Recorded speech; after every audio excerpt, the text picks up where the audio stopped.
Tanggal 11 September, ibu Gabby mengajukan laporan hilang juga tentang Gabby setelah tidak terdengar kabar anaknya sejak akhir Agustus. Dan 15 September, Brian ditetapkan menjadi person of interest. Jadi maksudnya di sini dia adalah orang yang satu-satunya berkepentingan dan bertanggung jawab atas kasus ini.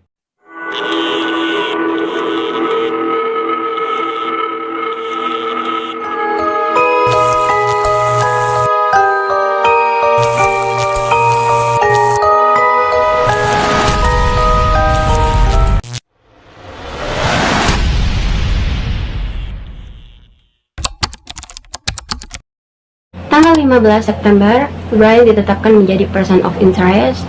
Jadi maksudnya di sini dia adalah orang yang satu-satunya berkepentingan dan bertanggung jawab atas kasus ini. Orang tua Brian juga lalu mengambil Mustang dari Carlton Reserve lalu dibawa pulang. Tanggal 14, adik Brian akhirnya speak up dan membuat pernyataan. Padahal sejauh ini keluarga bahkan Brian memilih untuk bungkam sesuai dengan arahan dari pengacara mereka saat itu. Jessica Scholes, salah satu tiktokers, juga akhirnya speak up dalam panggilan FBI yang memberitahu mereka untuk mencari Gabby di Spruce Creek karena seperti di videonya dia terakhir kali melihat van itu di sana. Pencarian pun dimulai di area sekitar Spruce Creek sesuai informasi yang didapatkan karena banyaknya dokumentasi, audio dan video dan informasi logistik di sekitar perjalanan kedua pasangan itu. Dan para saksi juga mulai speak up di postingan media sosial mereka. Kasus ini akhirnya mendapat perhatian luas dari orang-orang dan banyak yang ikut menjadi relawan guys untuk mencari keberadaan Gabby Petito ini bersama para petugas lainnya. Tanggal 17 September, Brian dilaporkan hilang oleh orang tuanya karena tidak mendapatkan kabar selama 3 hari. Hold on, ini sepertinya kesannya kayak berusaha menutupi kasus ya, kasusnya Gabby nggak sih? Biar teralihkan gitu. I think so. Well, di sisi lain, seorang saksi juga mengatakan dia dan pasangannya pertama kali melihat tim pencari Gabby ini tiba di Spruce Creek area. Grand County Sheriff juga mendapatkan laporan pembunuhan ganda saat itu yang terjadi di Moab, tapi telah dipastikan kalau tidak ada kaitannya dengan hilangnya Gabby saat itu. Di tanggal 18 September, pencarian Brian dimulai. Menurut informasi dari keluarga Brian, kemungkinan keberadaannya ini di Carlton Reserve, sebuah taman di Sarasota County, sekitar 21 km barat laut dari pelabuhan utara. Cagar alam Barawa itu memiliki luas 25.000 area per 100 km kuadrat, tempat di mana hewan liar seperti ular, buaya, kucing, dan hewan-hewan liar lainnya berada bebas di sana. Dan kondisi saat pencarian sangat-sangat banjir, telah banjir karena hujan guys pada saat itu. Tanggal 19 September, jenazah Gabby ditemukan di dekat area perkemahan Spruce Creek di Hutan Nasional B.J. Teton di Wyoming bersama sisa-sisa manusia lainnya yang diidentifikasi milik orang-orang yang pernah hilang sebelumnya tapi laporannya belum dipecahkan. Nah, jenazah Gabby ini ditemukan kurang dari 1.000 kaki atau 305 meter dari tempat para blogger dan vlogger travel melihat van mereka yang terakhir kali terparkir di dekat perkemahan Spruce Creek. Tanggal 20 September, FBI melakukan surat perintah penggeledahan dari rumah Brian dan menyatakan sebagai TKP atas kasus hilangnya Brian ini. Mustang juga disita. Dan tanggal 21 September, otopsi dilakukan pada jenazah Gabby dan agen FBI yang mengonfirmasi kalau kematiannya Gabby ini karena pembunuhan. Sementara itu, Gubernur Florida Ron DeSantis juga menyatakan kalau dia ini telah mengerahkan semua lembaga negara bagian untuk bergabung membantu pencarian Brian. Tanggal 22 September, pakar koroner Teton, Dr. Brian Blown, mengatakan Gabby ini dibunuh dengan cara dicekik manual sekitar 3-4 minggu sebelum tubuhnya ini ditemukan pada tanggal 19 September. Jadi dugaan penyelidik kalau kematian Gabby ini di tanggal 27 atau tanggal 30 Agustus guys. Saat itu, kemungkinan besar dugaan ini juga benar dan pengacara Brian, si Stephen Bertolino, juga membatalkan konferensi pers saat itu yang dijadwalkan di tanggal ini setelah menyatakan dia bicara panjang dengan FBI. Tidak hanya itu, tim penyelam yang ditugaskan mencari di air juga sedang ditambahkan dalam upaya pencarian Brian. Tanggal 23 September, FBI di Denver mengumumkan kalau pengadilan distrik Wyoming, Amerika Serikat mengeluarkan surat perintah penangkapan federal untuk Brian sesuai dakwaan juri agung terkait dengan aktivitas Brian setelah kematian Gabby. Dan dengan resmi menyatakan kalau pencarian Brian statusnya berubah menjadi buronan dan bukan orang hilang lagi. Brian juga didakwa atas kasus tuduhan niat untuk menipu karena penggunaan kartu debit Capital One secara tidak resmi milik Gabby yang digunakan untuk mengambil uang sebanyak $1.000 atau lebih pada tanggal 30 Agustus atau 1 September lalu. Dan aksinya ini menggunakan nomor PIN untuk mengelabui 2 kapital dalam 2 rekening bank. FBI lalu ke rumah Brian untuk mencari bahan yang cocok dengan DNA Brian. Mustang juga sempat dikembalikan ke keluarga Brian lalu berpindah tangan ke ibu Brian yang sekarang resmi menjadi pemiliknya. Tidak hanya itu, orang tua Brian juga akhirnya terlihat di rumah dan mereka meninggalkan rumah dengan pengawasan polisi selama 2 jam ke Orlando untuk bertemu pengacara mereka. Tanggal 25 September sampai 1 Oktober diumumkan hadiah $30.000 hingga $170.000 untuk menemukan Brian dan membantu anjing pemburu. Tanggal 21 Oktober, catatan gigi yang dilakukan pada sisa-sisa potongan manusia yang ditemukan sendiri oleh kedua orang tuanya Brian ini di Taman Nasional Belantara, Florida, mengidentifikasi kalau itu adalah milik Brian. Tidak hanya itu, tas ransel dan juga buku catatan milik Brian ini juga ditemukan di sana. Itu pun, petugas kepolisian tidak diperbolehkan menggeledah atau melihat isi tas atau buku itu oleh ibunya Brian. Why? Kan untuk penyelidikan. Menurut kalian itu aneh nggak sih? Sikapnya orang tuanya Brian ini, keluarganya Brian? Well, kita masuk di fakta-fakta dan teori pada kejanggalan kasus ini. Selama meriset kasus ini, beberapa fakta dan teori ditemukan entah dari tim penyidik atau pihak berwenang maupun teori berdasarkan dari masyarakat luas dan juga netizen. Dan anehnya, ini seperti ada sesuatu yang menjanggal gitu dari kasus ini, guys. Seorang warga bernama Davis pada malam Jumat secara tidak sengaja melewati tempat parkir di dekat jalur dan akan berbelok U di jalan Waterfall ketika sebuah kendaraan mendekat dari belakang dan menyeret lampu depannya, seolah-olah memberi sinyal gitu kepada Davis kalau dia bisa melanjutkan untuk pemutarannya. Setelah selesai, Davis ini lalu mendekatkan mobilnya ke arah truk pickup dan berhenti pas di sampingnya pickup itu. Davis lalu menurunkan jendela dan mulai mengobrol. Davis merasa ada yang aneh gitu dari cowok ini. Nah, sepanjang mereka mengobrol, cowok yang diduga Brian ini mengaku kalau dia lagi tersesat dan berusaha untuk sampai di California setelah berkelahi dengan pacarnya. Sebelumnya, dia pergi lagi ke jalan Waterfall. Awalnya, Davis ini mengira kalau si Brian ini dari mencuci, kan dekat tuh dari sungai.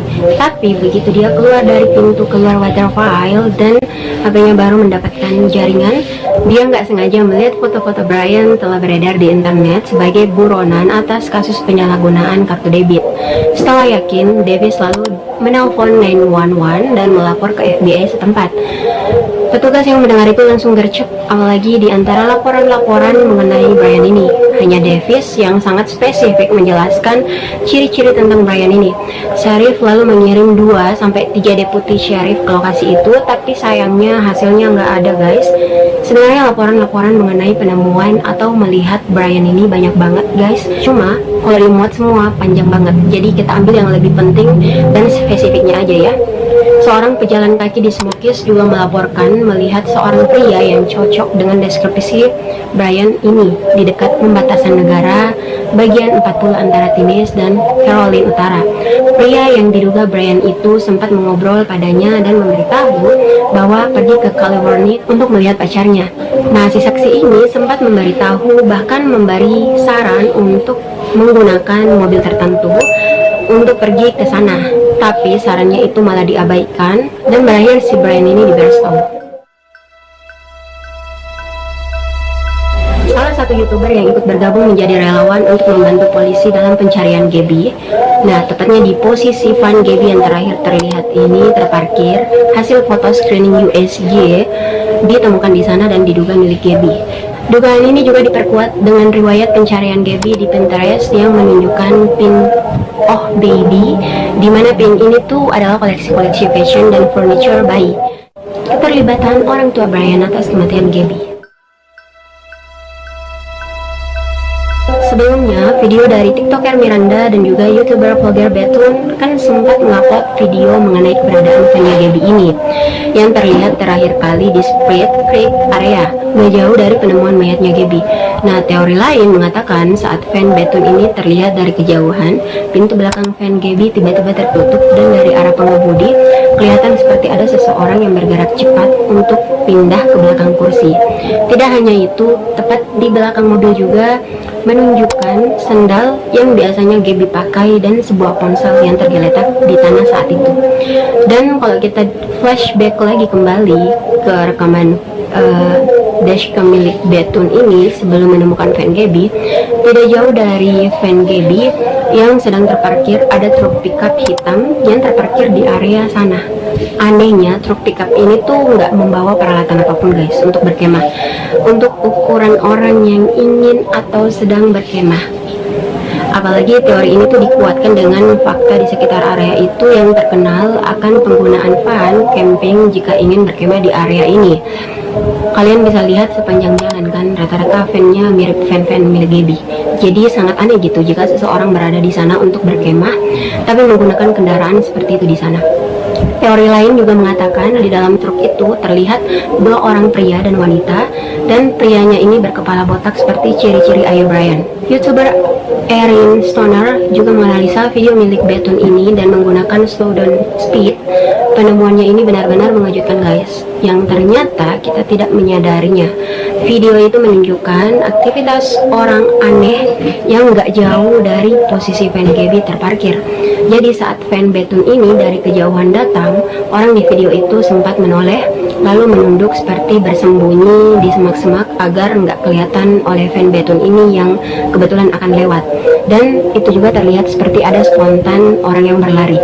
Orang aneh ini juga kelihatan seperti berjongkok dan menunduk ke arah tanah, tapi lengannya seperti berulang kali bergerak yang terlihat seperti sedang menggali.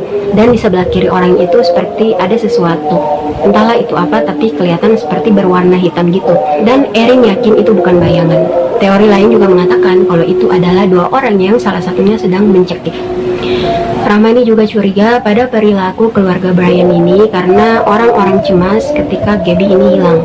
Tapi anehnya keluarga Brian ini malah kelihatan bodoh amat gitu, mengingat lagi Gabby ini adalah calon menantu mereka dan telah menjadi status tunangan anaknya.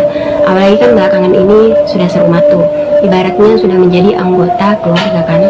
Yaelah, masa segitu santainya pas dengar kehilangan, dan respon mereka itu sangat-sangat aneh. Karena mulai dari menelpon tiba-tiba pengacara sebelum Gabby ini dilaporkan hilang, sikap mereka juga antung-antung aja di rumah dan nggak ngikut nyari, apalagi cemas. Dan bahkan sama sekali nggak ngasih pemberitahuan gitu ke keluarga Gabby dan milih diam aja gitu ketika petugas kepolisian meminta bantuan penyelidikan. Parahnya mereka sampai sempat-sempatnya berkemah. Saat semuanya pada cemas, sibuk nyariin keberadaan Gabby. Apa perkemahan ini memang dalam rangka perpisahan Brian ya? Who knows? Tapi nggak ngerti lagi deh pikiran mereka itu gimana. Karena pas Brian dikabarkan menghilang juga, ibunya malah sibuk berkebun. Sebelum pesan terakhir masuk di ponsel ibunya Gabby yang dikirim langsung melalui ponselnya Gabby ini dan mengatakan, "Can you help Stan? I just keep getting his voicemail and message calls." Nah, Stan yang dimaksudkan ini kan adalah nama kakeknya Gabby. Tapi banyak yang percaya kalau kata Stan ini adalah kode darurat yang digunakan Gabby untuk meminta tolong ketika si Gabby ini dalam keadaan bahaya. Karena kata Stan ini juga berkaitan dengan lagu Eminem yang bercerita kalau tokoh prianya mengikat istrinya yang sedang hamil lalu membunuhnya. Teori lain juga mengatakan Stan ini di sini adalah kode kalau Gabby telah sekarat atau meninggal, dan kata his voicemails and missed calls adalah kode untuk berhenti mencarinya karena dia sudah nggak ada. Teori ini juga diperkuat dengan teori kepercayaan mengenai dead zone. Well, dead zone adalah area di Yellowstone yang dipercaya kalau siapapun yang meninggal di area tersebut maka hanya akan menjadi misteri dan kasusnya ini tidak akan pernah terpecahkan guys. Teori ini juga diperkuat dengan kaitannya beberapa penemuan mayat yang masih belum terpecahkan kasusnya atau masih misteri ketika ditemukan di dekat mayat Gabby. Tidak hanya itu, teori lain juga memperkuatnya dengan buku Lullaby. Buku ini adalah milik Brian yang pernah diposting juga oleh Gabby di timeline story Instagramnya. Lullaby adalah novel bergenre horor satir yang menceritakan seorang wanita dan pria yang melakukan keliling negeri dan membunuh istrinya yang sedang mengandung anaknya saat menyanyikan lagu Nina Bobo yang dinamakan Lullaby. Karakter pria ini juga didukung dengan beberapa tokoh lainnya yang bergabung pergi road trip ke luar negeri untuk membunuhnya juga. Para pakar ahli yang mulai berkomentar tentang penyebab kematian Gabby adalah dicekik manual tuh. Nah, seorang profesional medis, Dr. Cyril Witch, menjelaskan kalau tanda pencekikan manual dibandingkan pengikat biasanya masih terdeteksi pada tubuh yang telah terpapar unsur-unsur begitu lama. Pencekikan manual ini menghasilkan lebih banyak cedera anatomis daripada pengikat. Jadi, jika si korbannya ini diikat, maka tidak ada yang merusak apapun di bawahnya dan tidak bisa membuat atau menentukan penyebab kematian seseorang seperti setelah hanya 3-4 minggu karena jaringan lunak akan terurai dan menyusut, lalu dehidrasi dan dijetor. Jika ada, mungkin masih ada atau tidak, dan pasti ada cacat anatomis dari satu atau lebih patah tulang pada struktur di leher. Kalau umumnya pada patah tulang kan biasanya memiliki beberapa tanda, termasuk patah tulang atau cacat tulang hyoid, tulang rawan tiroid, dan kalau terjadi pada pria maka jakunnya itu akan cacat juga, dan itu terjadi di antara struktur lainnya yang di leher.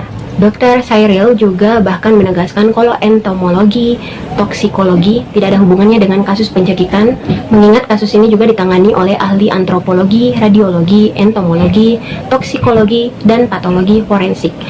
Dan yang mengejutkan dalam penjelasan Dr. Cyril ini adalah dia menjelaskan semua itu sebelum kantor pemeriksa wilayah Teton mengumumkan di publik loh mengenai penentuan resmi penyebab kematian Gabby ini. Bahkan Dr. Cyril ini sama sekali nggak mengenangani jenazah Gabby. Tapi kenapa prediksinya bisa benar kalau kematiannya Gabby ini karena dicekik manual? Who knows? Dan dia saat itu juga hanya menjelaskan lewat telepon doang pas media Fox menghubunginya. Tapi teori lain dari ahli lain juga memprediksi kalau penyebab lainnya Gabby meninggal ini karena kekuatan benda tumpul. Jason Jensen yang merupakan penyidik berbasis kota Salt Lake juga berkomentar dengan teorinya kalau dia percaya penyebab kematian Gabby ini karena sesak napas gitu. Itu juga diklaim karena mengingat bahasa tubuh Gabby dalam rekaman Cambody pada 12 Agustus lalu. Gabby juga sempat memberitahu polisi kalau Brian ini sempat mencengkram wajahnya selama mereka bertengkar saat itu. Selama pencarian Gabby kan Brian ini juga dilaporkan hilang tuh dan dikabarkan terakhir terlihat berdasarkan pengakuan orang tuanya di Carlton Reserve. Tapi memakan waktu berminggu-minggu pencarian Brian ini di rawa berbahaya, tetap nggak ditemukan sama sekali, seolah memicu tanda tanya gitu. Apa benar Brian ini emang berkeliaran di luar untuk bersembunyi atau malah disembunyikan di ruang bawah tanah mereka? Who knows kan? Well, salah satu petugas juga mengatakan kalau pernah terjadi semacam kasus perampokan atau pembunuhan gitu. Terus singkatnya, buronan dalam kasus ini tuh melarikan diri di sekitar tempat yang sama yang dicurigainya menjadi tempat persembunyian Brian juga saat ini. Dan si buronan ini bisa hidup berpuluh-puluh tahun di alam liar itu sendirian sebelum akhirnya ditangkap. Dan tentu saja si Brian ini tahu kisah ini. Kisah ini memang sempat booming pada masanya karena terikat satu hal dengan lainnya tentang survival dan juga mengenai hiking. Mengingat juga si Brian ini mengaku kalau survival banget di alam. Jadi petugas ini tuh curiga kalau si Brian ini mengikuti cara si buronan ini. Pakar teori juga mengatakan Brian ini mengikuti alur cerita di film Netflix yang berjudul You untuk berhasil melarikan diri dari Carlton Reserve meski giginya ditemukan di rawa. You ini bercerita tentang seorang pembunuh berantai yang menguntit, mengisolasi, dan terkadang membunuh wanita yang membuatnya tergila-gila. Dan wanita yang dibunuhnya ini hilang dari keramaian media yang berusaha ditemukan. Nah, karena film ini memiliki 3 serial, para pakar ini memperkuat teorinya dengan lebih menyorot ending cerita di serial ketiga yang bercerita bagaimana tokoh prianya ini membunuh istrinya setelah dia mencoba melumpuhkannya.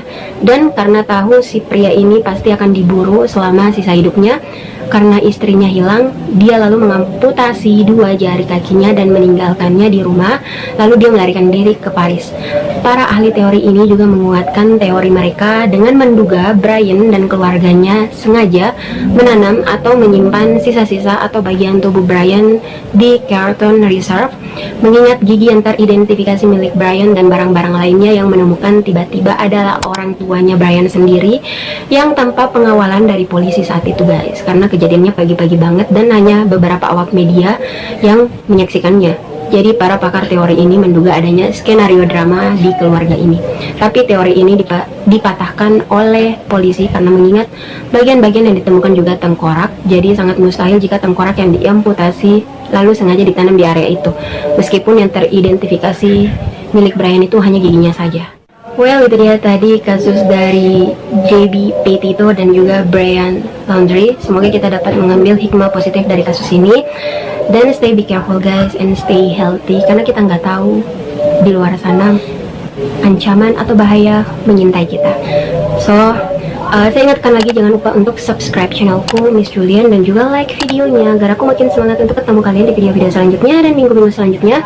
Dan juga jangan lupa share dan jejak komentarnya, atau kalau kalian ada ide untuk membahas kasus apa aja, kalian bisa mengirim email aku di agakareba.vj@gmail.com, atau boleh lihat description boxnya, atau boleh juga komen di sini. Tinggalkan jejak kalian ya. So stay be careful. Dadah. Ini like juga agar aku makin semangat untuk kalian. Sebelum kita lebih dalam untuk membahas kasus ini, jangan lupa untuk